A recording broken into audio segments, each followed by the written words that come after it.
Ambassador Elena Vance stood at the entrance of the Great Assembly Hall and felt her heart beat faster. She had waited 15 years for this moment. All of humanity had waited for this moment. The hall was massive.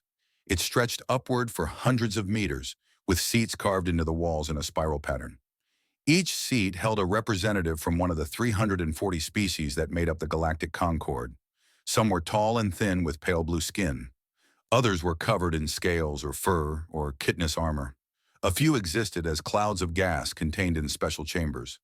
All of them looked down at the small human delegation standing on the central platform. Elena wore her best diplomatic uniform. The dark blue fabric was pressed perfectly. The gold insignia of Earth gleamed on her collar. Behind her stood her team of 6 advisors, each one an expert in their field. They had prepared for years. They had studied every species, every custom, every law of the conquered. Today, humanity would finally take its place among the stars. The speaker of the assembly was a Thessan, a creature that looked like a walking spider with too many eyes. Her voice echoed through the hall as she spoke into the translation system. "We call this session to order. Before us stands the delegation from Earth, representing the species known as humanity. They have requested membership in the Galactic Concord. Ambassador Vance, you may present your case." Elena stepped forward. She had practiced this speech 1,000 times. She knew every word by heart. "Honored representatives of the Galactic Concord," she began, "humanity comes before you today with humble respect and great hope. We are a young species, we know this. We took our first steps into space only 3 centuries ago. We made first contact with your scouts just 50 years past. But in that short time, we have proven ourselves ready to join the galactic community." She pressed a button on her wrist device. A holographic display appeared above the platform, showing images of Earth, of human colonies, of their ships and stations. "We have established 12 successful colonies beyond our home system. We have developed faster than light travel independently. We have made peaceful contact with 17 species outside the Concord and maintain friendly relations with all of them. We bring diversity of thought, creativity in problem solving, and a genuine desire to contribute to the greater good of all sentient life." Elena paused and looked up at the assembled representatives. Most of their faces were unreadable. Alien expressions were hard to interpret even after years of study. "We ask only for the chance to prove ourselves as partners, to trade fairly, to share knowledge, to stand alongside you as fellow travelers in this vast universe. Humanity is ready. We humbly request your acceptance." She bowed slightly and stepped back. The hall was silent for a long moment. Then the Valorith representative rose from his seat. The Valorith were large and powerful. They stood nearly 3 meters tall, with gray skins stretched over heavy muscle. Their faces were flat and broad, with small eyes that burned with constant anger. The Valorith Imperium controlled over 40 star systems and had a fleet that made most other species nervous. "I must speak against this application," the Valorith said. His voice was deep and rough. "These humans are not ready. They may never be ready. Look at their history." He pressed his own control device. New images appeared above the platform. Images that Elena recognized with a sinking feeling in her stomach. Wars, concentration camps, nuclear explosions, cities burning, mass graves. "This is what humans do to each other," the Valorith continued. "They are violent primitives who nearly destroyed their own world not once, but multiple times. They have been killing each other since they first learned to pick up stones as weapons, and they have never stopped." Murmurs rippled through the assembly. Elena wanted to respond, but protocol demanded she wait. The Thessan representative rose next. The spider-like creature's many eyes focused on Elena with what might have been contempt. "Our research supports the Valorith assessment," she said. "Humans are aggressive by nature. They are territorial. They form tribal groups and attack those outside their tribe. Even now, with their colonies and their technology, they maintain separate nations and compete against each other. They cannot even unite their own species. How can they be trusted to work with others?" The Thessan displayed more data, charts and graphs and statistics. Some of them Elena recognized as accurate. Others had been twisted or taken out of context. But the damage was done. The assembly was nodding along. Then the Kreth representative spoke. The Kreth were energy beings who existed inside mechanical shells. Their voices were artificial, created by their machines. There is also the matter of their homeworld, the Kreth said. Earth was dying when we first contacted them. They had poisoned their own atmosphere. They had killed vast portions of their own ecosystem. They had shown such disregard for their own planet that survival itself was in question. Is this the species we wish to invite into our community? A species that destroys everything it touches? Elena could not stay silent any longer. If I may respond, you have already spoken, the speaker interrupted. The floor is open for debate among members only. And so Elena stood there. She stood and listened as species after species rose to condemn humanity. Some were genuinely concerned. Others seemed to take pleasure in listing human failures. A few spoke in favor of the application, but their voices were drowned out by the chorus of rejection. The debate lasted for 6 hours. Elena's legs ached from standing. Her heart ached from listening. Finally, the speaker called for the vote. All in favor of accepting humanity into the Galactic Concord? Lights flickered on various seats. Elena counted them. 12. Only 12 species had voted yes. All opposed? The hall lit up like a constellation of rejection. 328 lights. 328 species who wanted nothing to do with humanity. The motion fails, the speaker announced. Humanity's application for membership is denied. Elena felt the words like physical blows, but she kept her face calm. She would not give them the satisfaction of seeing her break. The speaker continued. Furthermore, the Assembly has voted to implement the following restrictions. Humanity is forbidden from entering conquered space without explicit permission. Humanity is forbidden from trading with Concord member species. Humanity is forbidden from colonizing any world within 500 light-years of Concord borders. Violation of these terms will be considered an act of war. Elena's hands clenched into fists at her sides. They were not just rejecting humanity. They were trying to cage them, to trap them on their own small corner of the galaxy and let them wither away. Does the human delegation have any response? The speaker asked.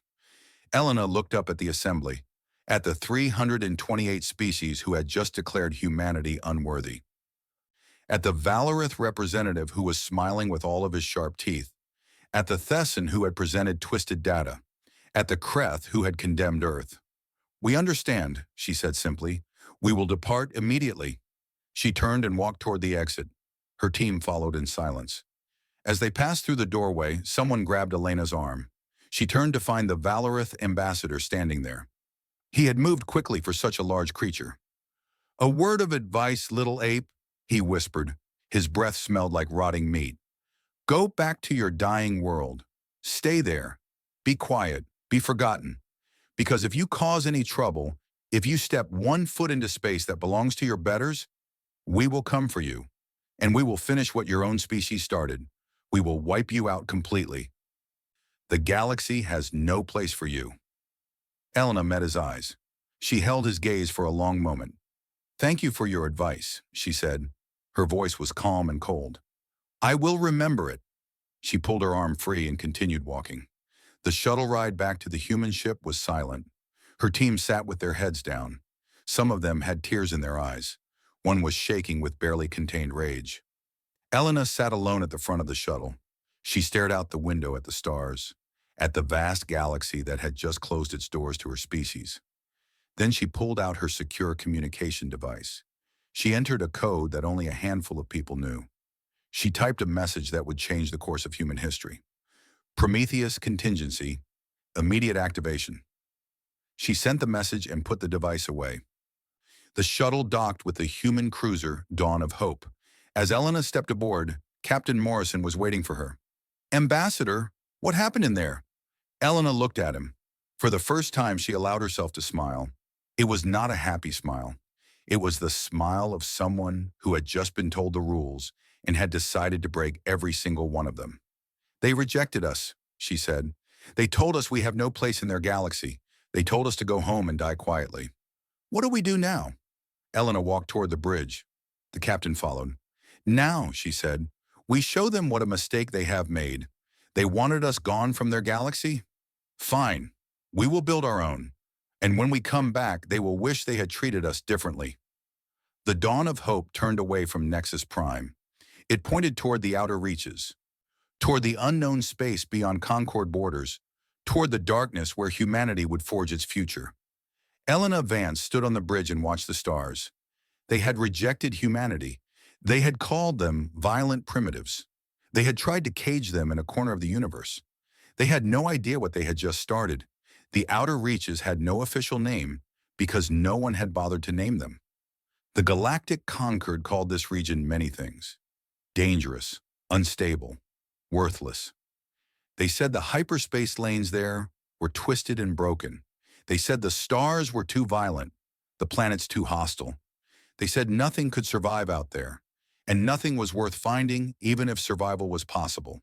Humanity decided to find out for themselves. The first exploration fleet launched from Earth 6 months after the rejection. 12 ships carrying 2,000 scientists, engineers, and explorers. They crossed the border into the outer reaches and disappeared from Concord sensors. The Concord assumed they had died. Good riddance, most said. The aggressive primitives had gone to their graves in the darkness. The galaxy was better off, but the humans had not died. Captain James Rodriguez stood on the bridge of the exploration vessel Pioneer and stared at the view screen in amazement. His navigator had just completed the calculations for the 7th time. The results were the same every time. "It's real," the navigator said. "I don't understand how, but it's real." On the screen was a star system that should not exist. The Concord's maps showed nothing here except empty space and radiation storms. But here was a yellow sun, much like Earth's own. Here were 8 planets, 2 of them covered in blue oceans and green land. Here was everything humanity needed to start again. "The Concord lied to us," Rodriguez said quietly, "or they never bothered to look." They explored the system for 3 weeks. The 2 habitable planets were perfect.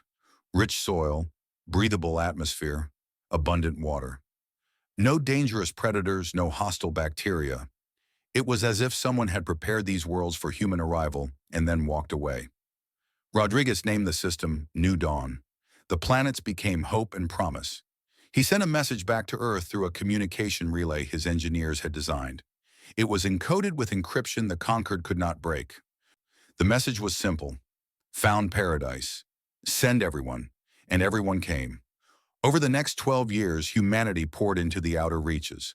Colony ships carried millions of people away from Earth and toward new lives. They did not just settle New Dawn. They explored further and further into the supposedly empty regions of space. They found more habitable worlds, dozens of them. They found asteroid fields rich with metals.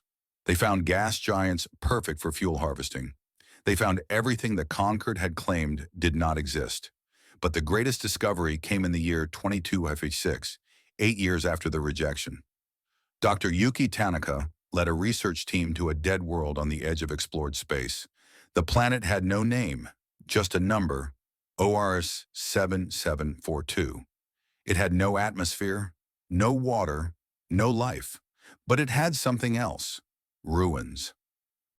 Ancient structures made of materials that human science could not identify. Towers that reached toward the empty sky. Tunnels that went deep into the planet's crust. And at the center of it all, a massive complex filled with machines that still worked after millions of years of silence. Tanaka's team explored carefully. They were scientists, not soldiers, but they understood that they had found something important, something that could change everything. The complex held data cores, thousands of them. Each one contained more information than all of Earth's libraries combined. The language was unknown, but the mathematics was universal. With enough time and effort, they could translate it.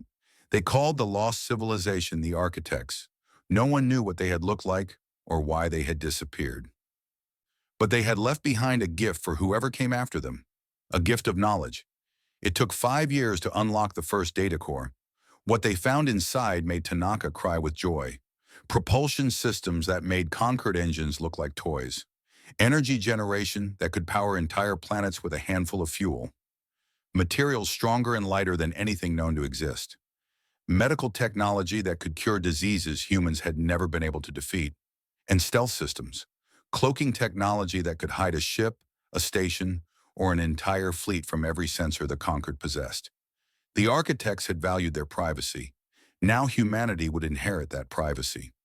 Director Marcus Webb led the Terran Directorate, the government that had formed to unite all human colonies. He received Tanaka's reports with something between excitement and fear. "Are you certain this technology works?" he asked through the secure communication link. "We have tested small prototypes," Tanaka replied. "They perform exactly as the architect data describes. We can build ships that no one can see. We can travel faster than anyone else.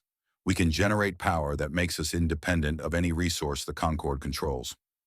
Webb was silent for a long moment. He was thinking about the Valorith ambassador's threat, about the cage the Concorde had tried to put humanity inside, about the future that was now possible. How long until we can implement this on a large scale? 5 years for the propulsion systems, 7 for the power generation. The stealth technology is the most complex. Perhaps 10 years before we can cloak anything larger than a shuttle. Then we have 10 years to prepare, Webb said. 10 years to build. 10 years to become something the Concorde never expected. Humanity built in secret. New shipyards rose on the dark sides of moons where no Concorde patrol would ever look. Factories produced materials using architect techniques. Training facilities taught soldiers and pilots to use equipment that existed nowhere else in the galaxy. The population grew. Each year, more colony ships arrived from Earth. Each year, more children were born on the new worlds. By 2260, there were over 2 billion humans in the outer reaches. By 2270, there were 4 billion. They built cities and farms and universities. They created art and music and literature. They lived and loved and raised families. And all of it was invisible to the Concorde. The Terran Directorate became something more. It became the Terran Ascendancy, a new government for a new humanity. They held elections. They debated laws. They disagreed and argued and compromised. They were still human, with all the flaws that came with that. But they were united in one purpose. They would never again let anyone tell them they had no place in the universe. Admiral Sarah Chen took command of the First Fleet in 2275. She was young for an admiral, only 42, but she had proven herself in countless training exercises. Her ships were the most advanced ever built by human hands. Her crews were trained to perfection. She stood on the bridge of her flagship, the Eternal Vigilance, and watched her fleet practice combat maneuvers. 300 ships moving as one, appearing and disappearing at will, striking with precision and then vanishing before any response could come. "They have no idea we exist," her first officer said. "The Concorde thinks we died out here." Chen nodded. "That is exactly what we want them to think. For now." "For now?" "We are not hiding forever," Chen said. "We are waiting, preparing. When the time comes, when we choose to reveal ourselves, we will do it on our terms. Not as beggars asking for acceptance, as equals demanding respect." Meanwhile, the Conquered went about its business as if humanity had never existed. The Valorith expanded their empire. The Thesan conducted their experiments.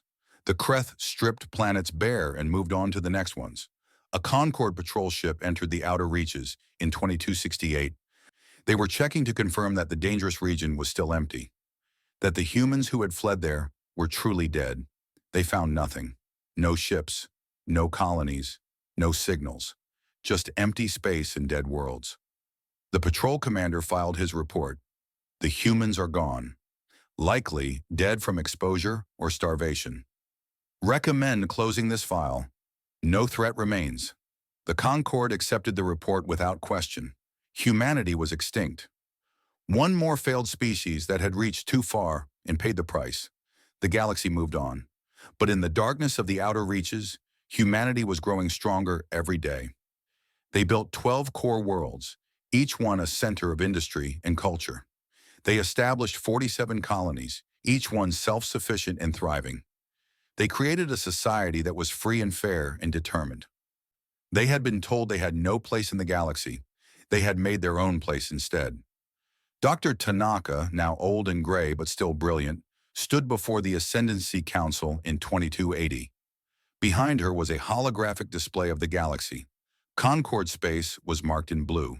Terran space, hidden from everyone, was marked in green. "We have exceeded every goal," she reported.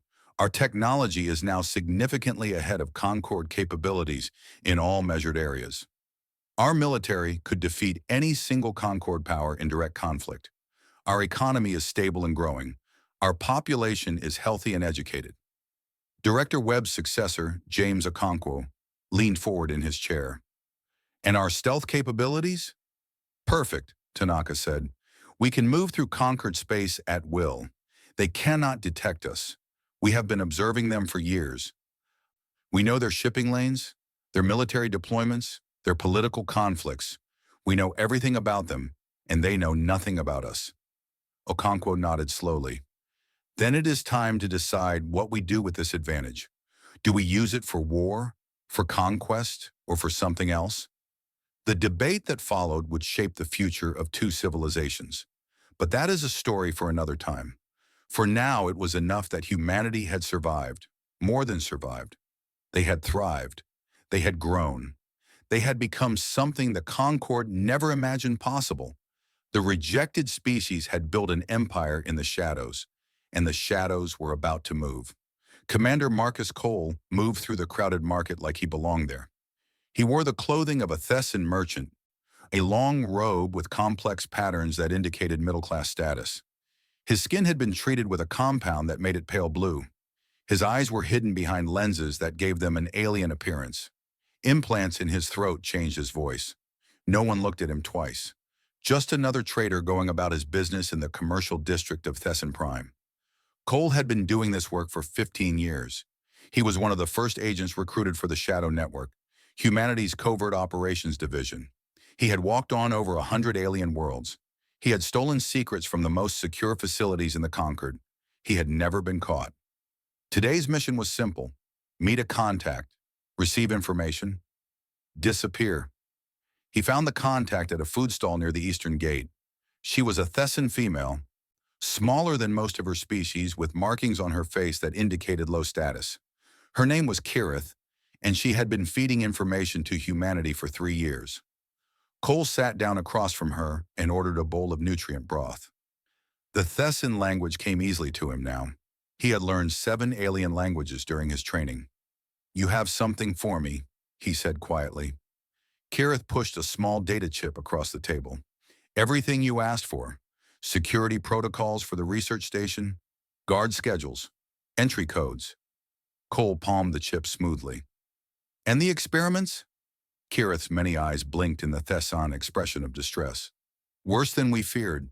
They are testing biological agents on live subjects, prisoners taken from frontier worlds, species that have no protection under conquered law." "What kind of agents?" "Diseases. They are creating diseases that target specific species.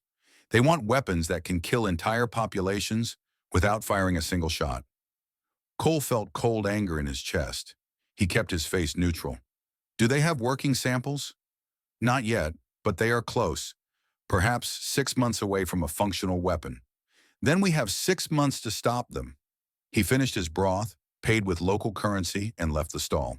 Kirith remained behind, pretending to eat. They would not meet again for months.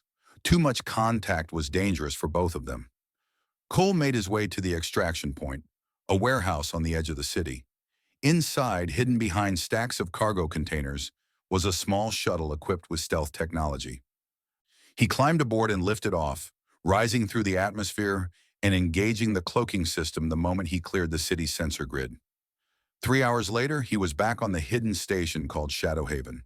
It hung in the empty space between star systems, invisible to every scan, unreachable by any ship that did not know its exact coordinates. Director Okonkwo was waiting for him in the briefing room. "Report," Okonkwo said. Cole handed over the data chip and summarized what he had learned. Okonkwo listened with a grim expression. "Biological weapons," Okonkwo said when Cole finished. "Targeted genocide capabilities. And the Concorde allows this?" "The Concorde ignores it," Cole said. "The Thessan are a founding member. They have too much power for anyone to challenge them. And most of the victims are species that no one cares about." "We care." "Yes, sir, we do." Okonkwo stood and walked to the window. Outside was nothing but stars. Somewhere out there, the Concorde was going about its business, trading and expanding and pretending to be civilized. The Shadow Network has been observing for years, Okonkwo said. We have gathered information on every major power in the Concord. We know their secrets. We know their crimes. But knowing is not enough. It is time to act. What kind of action, sir? Targeted intervention. We cannot fight the entire Concord. Not yet. But we can help those who suffer under their rule. We can expose crimes to those who would oppose them. We can build alliances with species who have been rejected or exploited. Cole nodded. The Whisper Campaign. Yes, let the galaxy know that someone is watching, someone remembers, someone cares. The Whisper Campaign began 3 months later. A slave transport ship carrying 2,000 Veth prisoners vanished in hyperspace. The prisoners appeared on a free world, confused but unharmed. The slavers were found dead on their ship, which had been left adrift in Valorous space. No evidence, no explanation. A Kreth mining operation on a frontier planet suffered a mysterious series of accidents. Equipment failed. Shipments disappeared. Workers reported seeing shadows that moved on their own. The operation became so unprofitable that the Kreth abandoned it.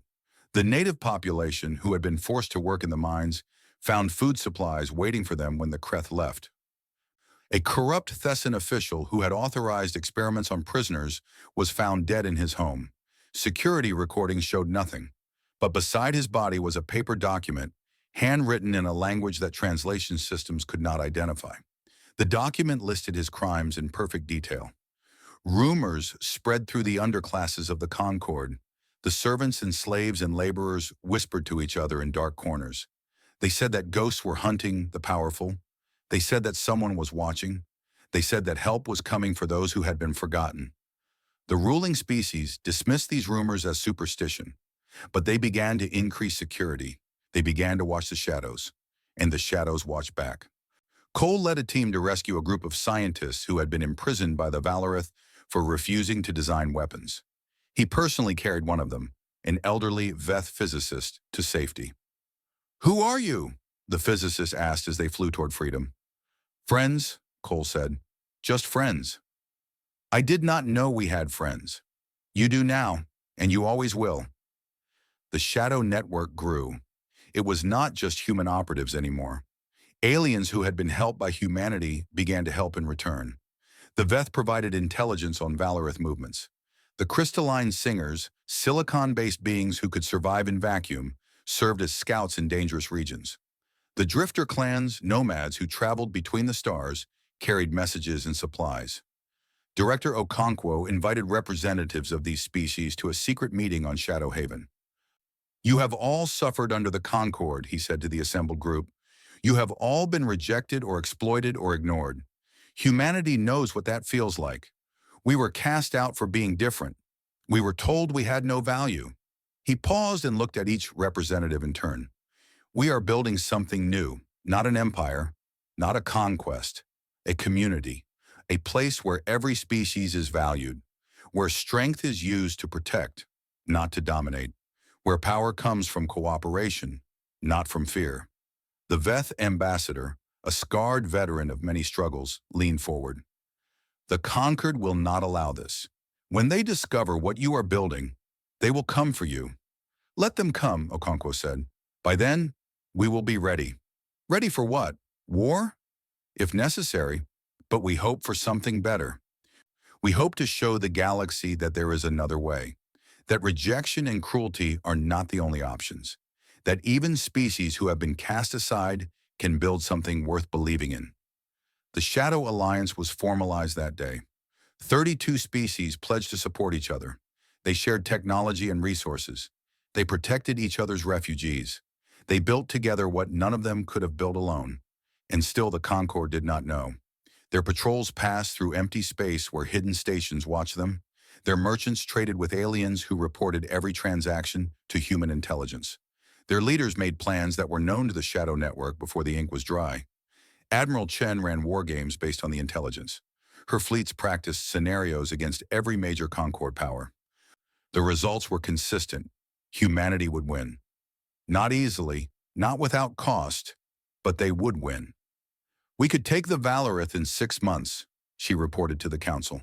The Thesson in 8. The Kreth would require longer, perhaps 2 years, but they would fall. And then what? Okonkwo asked. Then we would control the galaxy. Would we be any better than those we conquered? Chen was silent for a moment. That depends on what we choose to do with victory. Exactly, Okonkwo said. Power is not the hard part. Any species with enough strength can take power. The hard part is what comes after. Do we become the new oppressors? Do we repeat the cycle of cruelty and rejection? Or do we break the cycle? The debate continued through many meetings. Hardliners wanted vengeance. Moderates wanted security. Idealists wanted transformation. In the end, Okonkwo convinced them to wait, to continue building, to continue watching, to be ready for war but to hope for peace. The moment will come, he said. A crisis will arise. An opportunity will present itself. And when it does, we will reveal ourselves not as conquerors, but as saviors. Not as enemies of the Concord, but as something better than the Concord. Let them see what they rejected. Let them understand what they could have been. The moment came sooner than expected. Intelligence reports indicated that the Valorith were planning a cleansing action against the Veth homeworld. They intended to destroy the entire species, to wipe them from the galaxy as an example to other lesser races. The Veth were humanity's closest allies. They had shared their knowledge, their resources, their hope. They had stood with humanity when no one else would. Now humanity would stand with them. Admiral Chen received her orders with a grim smile. So we finally reveal ourselves, she said. Yes, Okonkwo replied, but remember why we are doing this. Not for conquest, not for revenge, for justice, for protection, for the chance to show the galaxy what humanity truly is. What are we, sir? That is what we are about to find out. The First Fleet powered up their engines and set course for Veth Prime. The shadows were about to step into the light. The Veth homeworld was beautiful from orbit. Blue oceans covered most of the surface. Green and purple vegetation spread across the continents. Cities sparkled like jewels along the coastlines. 12 billion Veth lived on this world, the heart of their civilization. They were about to die. The Valorith Armada had arrived 3 hours ago. 400 warships arranged in attack formation, their weapons charged and ready. Supreme Commander Kreth Val stood on the bridge of his flagship, the Dominance, and watched the planet with cold satisfaction. Begin the broadcast, he ordered. His communication officer opened a channel that reached every ship, every station, every device on Veth Prime. People of Veth, Kreth Val announced, your species has been judged and found wanting. You have harbored criminals. You have defied the natural order. You have forgotten your place beneath your betters. The Valorith Imperium has decreed that you will be cleansed. Your world will burn. Your species will end. This is justice. This is mercy. Your suffering will be brief. Across Veth Prime, 12 billion beings heard the announcement. Parents held their children. Lovers embraced one final time. The elderly closed their eyes and waited for death. The Veth had no fleet capable of resisting. Their military ships numbered less than 50, most of them outdated patrol vessels. They had sent pleas for help to the Concord, to the other major powers, to anyone who might listen. No one had answered. No one cared about the Veth. Lock weapons on the primary population centers, Kreth Val ordered. Fire on my command. His tactical officer began targeting sequences. Red dots appeared on the display, marking the cities that would be destroyed first. 60 million lives in the capital city alone. They would be vaporized in seconds. Kreth Val raised his hand to give the final order. Supreme Commander, the sensor officer's voice cracked with surprise. Unknown contacts appearing directly ahead, 300 vessels. They just appeared from nowhere. Kreth Val spun to face the tactical display. It had been empty seconds ago. Now it showed a fleet that had materialized out of empty space. Ships unlike anything in Concord records. Sleek and powerful, their hulls gleaming silver and black. Where did they come from? Kreth Val demanded. Unknown, Supreme Commander. There was no hyperspace signature, no approach detected. They simply exist now. A communication signal came through. Kreth Val accepted it automatically, too confused to think clearly. A human face appeared on the screen. She was middle-aged with short gray hair and dark eyes that held no fear. She wore a military uniform with insignia Krethval did not recognize. When she spoke, her voice was calm and cold. "This is Admiral Sarah Chen of the Terran Ascendancy. You are ordered to stand down immediately and withdraw from Veth space. Failure to comply will result in the neutralization of your fleet." Krethval stared at the screen. His mind struggled to process what he was seeing. "Humans," he whispered. "The humans are extinct." "Reports of our extinction were premature," Chen replied.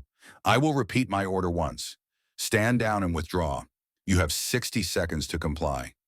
Krethval felt rage replace his confusion. He was a valorous supreme commander. He had destroyed civilizations.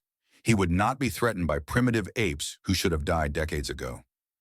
"Human," he snarled, "I do not know where you came from or how you built these toys, but you face the might of the Valorith Imperium. 400 warships crewed by the greatest warriors in the galaxy. You have 300 vessels of unknown capability. The mathematics favor us." "The mathematics are incomplete," Chen said. "You have 30 seconds remaining. You dare threaten me? I will destroy your fleet and then continue with my mission. The Veth will burn, and then I will find your hidden worlds and burn them as well. Your species will finally be extinct, as you should have been years ago." 20 seconds. Krethval cut the channel. "All ships, target the human fleet. Fire at will." 400 Valorith warships opened fire simultaneously. Plasma bolts and missile swarms and energy beams streaked across space toward the human formation. None of them hit. The human ships moved in ways that should have been impossible. They accelerated and turned with no regard for momentum or inertia. They slipped between weapons fire like shadows dodging sunlight. They were there, and then they were not there, and then they were somewhere else entirely. "What is this?" Krethval shouted. "Why are we not hitting them?" "Their maneuverability exceeds our targeting parameters," the tactical officer reported. His voice was shaking. "Our weapons cannot track them. They are too fast." Then the human ships returned fire. Chen had given orders to disable, not destroy. Her weapons officers had trained for this exact scenario. They targeted engines and weapon systems with surgical precision. They fired once per ship, and once was all they needed. The first Valorith vessel went dark, then the second, then the third, then dozens at once. Krethval watched in disbelief as his armada fell silent around him. Ships that had conquered worlds were reduced to drifting hulks in seconds. No explosions, no casualties, just precise, perfect strikes that removed every capability without taking a single life. "Damage report," he demanded. 73 ships disabled and climbing. Our return fire has scored 0 hits. Their weapons penetrate our shields as if they do not exist. We cannot fight them, Supreme Commander. We cannot even touch them." The battle, if it could be called a battle, lasted 11 minutes. At the end, 400 Valorith warships drifted in space without power. Their crews were alive but helpless. Their weapons were slag. Their engines were ruins. The human fleet had not suffered a single scratch. Chen opened a new channel to the Dominance. Krethval's face appeared on the screen. He looked like a creature whose entire world had collapsed around him. "Your fleet is disabled," Chen said. "Your crews are unharmed. Rescue vessels will arrive from Veth Prime within the hour. You will be detained pending negotiations between the Terran Ascendancy and the Galactic Concord." Krethval could barely speak. "How? How is this possible? You were rejected. You were nothing. You should have died in the darkness." "We did not die," Chen replied. "We grew. We built. We became something you never imagined. And now we are here to ensure that what you planned for the Veth never happens to anyone again." "This is not over, human. The Valorith will do nothing," Chen interrupted. "Because if you threaten any species under our protection again, we will not be so gentle. Today we showed mercy. Remember that. Remember what we could have done and chose not to do." She closed the channel. On Veth Prime, 12 billion beings watched the skies in amazement. The death they had expected did not come. Instead, the Valorith fleet went dark, and unknown ships patrolled the space above their world. The Veth ambassador, who had attended the Shadow Alliance meetings, stood before his people and told them what had happened. "The humans saved us," he said. "The species that the Concord rejected. The species that was supposed to be extinct. They came from nowhere and defeated the most powerful fleet in the galaxy without killing a single enemy. They are here now. They are protecting us. We are not alone anymore. Across the galaxy, the news spread like fire. The humans were alive. The humans had technology beyond anything the Conquered possessed. The humans had saved the Veth from genocide and had done it without unnecessary bloodshed. The Concord Council convened an emergency session. Representatives shouted at each other. The Valorith demanded immediate war against the human threat. The Thessan and Kreth supported them, but other species were less certain. They could have destroyed the Valorith fleet, the Neri ambassador pointed out. They had the power. They chose not to use it. Does that sound like the aggressive primitives we were told about? It is a trick, the Valorith ambassador insisted. They want to appear peaceful while they plot conquest. Perhaps, or perhaps we were wrong about them. Perhaps we should have looked more closely before rejecting them. The debate raged for days. Meanwhile, the Terran Ascendancy made no aggressive moves. Their fleet remained at Veth Prime, protecting but not advancing. Admiral Chen broadcast a simple message to any who would listen. We are not your enemies. We do not seek war. We seek only to protect those who cannot protect themselves and to build a better future for all species. If you wish to speak with us in peace, we will answer. If you attack us or those under our protection, we will defend ourselves. The choice is yours. Director Okonkwo arrived at Veth Prime aboard his personal transport. He met with the Veth leadership and formally extended the Terran Ascendancy's protection to their world. Why? The Veth Prime Minister asked. Why help us? We are nothing to you. We have nothing to offer. You offered us friendship when we had none, Okonkwo replied. You shared your knowledge when we were rebuilding. You treated us as equals when the rest of the galaxy treated us as vermin. That is not nothing. That is everything. The Concord will come for you. The major powers will unite against this threat. Let them come. We would rather die standing than live kneeling. And I do not think we will die. You are confident, Okonkwo smiled. We have waited 40 years for this moment. We have prepared for every possibility.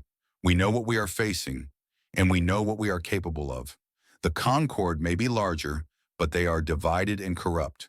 We are smaller, but we are united and just. In the end, that will make all the difference. The Shadow Alliance revealed itself officially.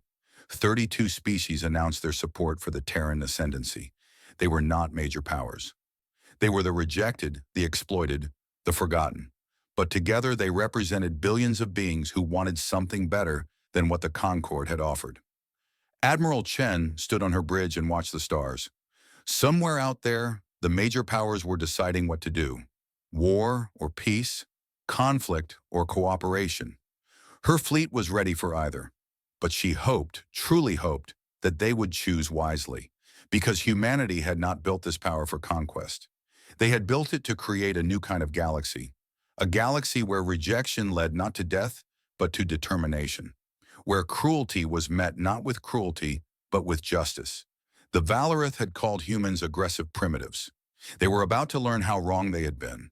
The Great Assembly Hall had not changed in 44 years. The same spiral seating carved into the walls. The same hundreds of meters of open space above the central platform. The same representatives from hundreds of species looking down at whoever stood below. But everything else was different. Director James Okonkwo stood where Ambassador Elena Vance had stood so long ago. He wore the simple black uniform of the Terran Ascendancy with no medals or decorations. Beside him stood representatives of the Shadow Alliance. The scarred Veth ambassador, the crystalline form of a singer, the weathered face of a Drifter clan elder. The hall was in chaos. Half the seats were empty. The Valorith delegation had walked out the moment Okonkwo arrived. The Thessan and Kreth had followed.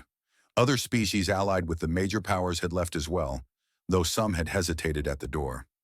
But over 200 species remained. 200 species who had watched the events at Veth Prime, who had heard the rumors of the Shadow Alliance, who wondered if perhaps they had made a mistake 44 years ago. The Speaker of the Assembly was a different Thessan now. This one seemed nervous, her many eyes blinking rapidly as she called the session to order. We recognize the The Terran Ascendancy Delegation, she said.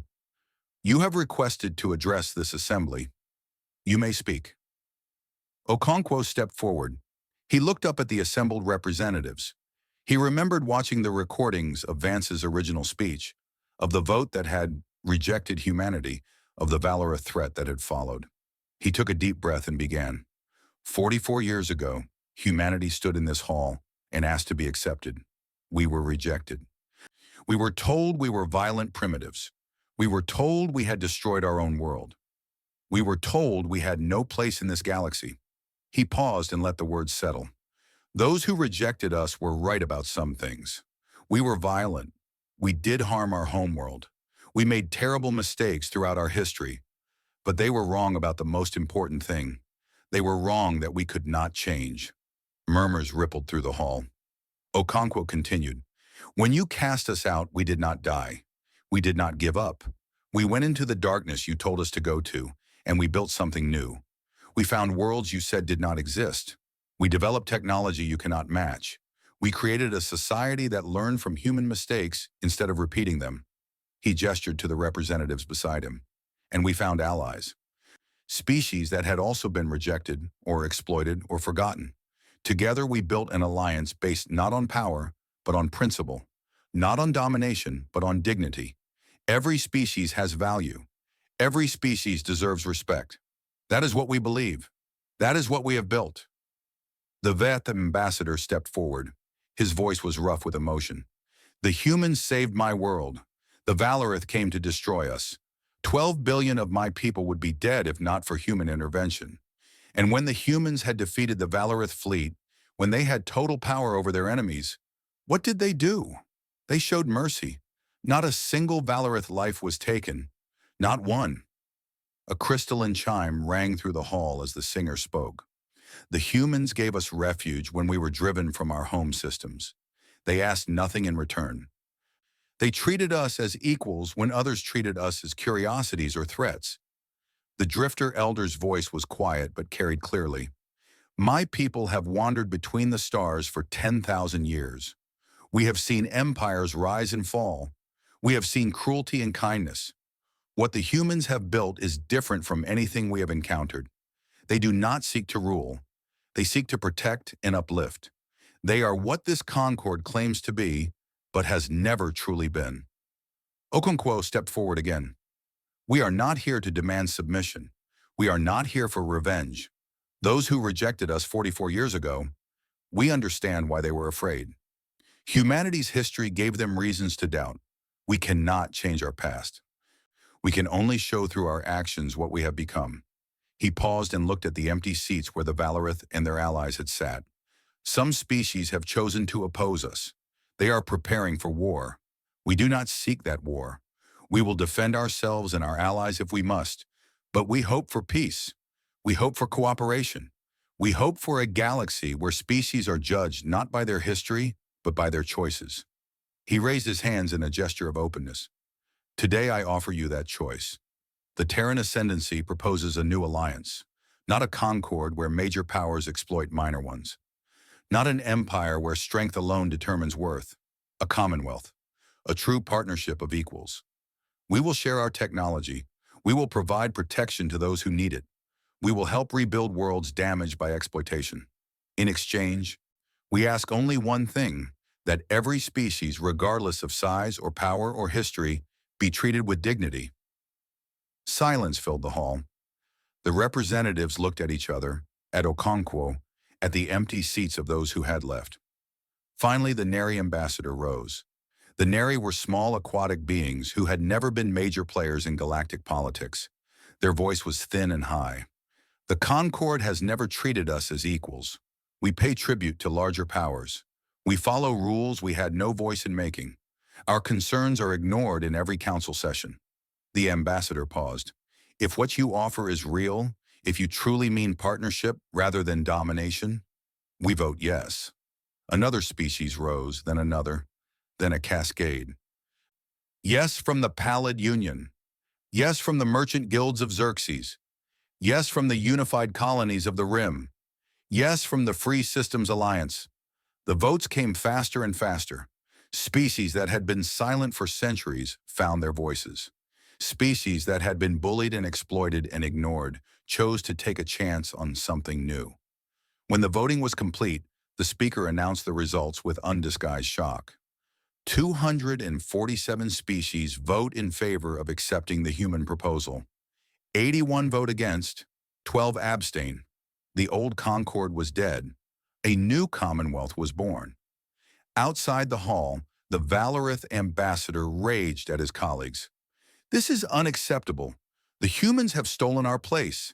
They have corrupted the assembly. We must strike now, before they become too strong. But even his allies were uncertain. They had seen what human ships could do.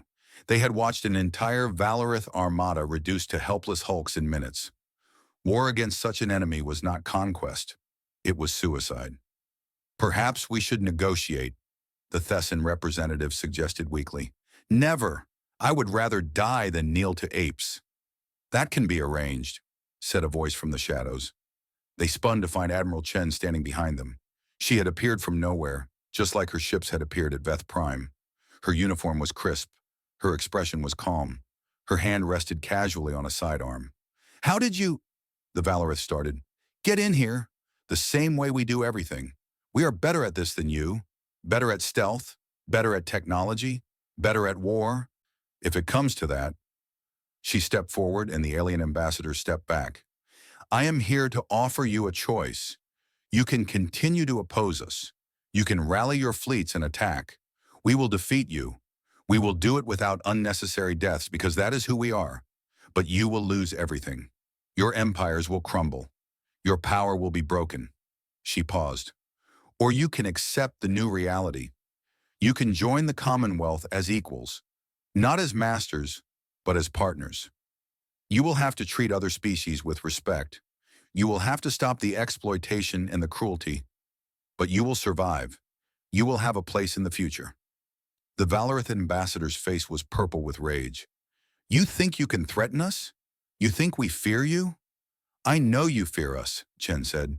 I saw it in Kreth Val's eyes when his fleet went dark. I saw it in the faces of every Valorith warrior who realized they were helpless.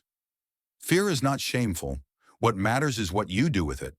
She turned and walked toward the door. Decide quickly. The galaxy is changing. You can change with it, or you can be left behind. She vanished into the shadows. 3 months later, the last of the major powers accepted membership in the Galactic Commonwealth. The Valorith came last, but even they could not ignore reality forever. Their empire was already fracturing as subject species demanded freedom. Their economy was collapsing as trade routes shifted to human-protected lanes. Their military was demoralized and outmatched. In the end, they chose survival.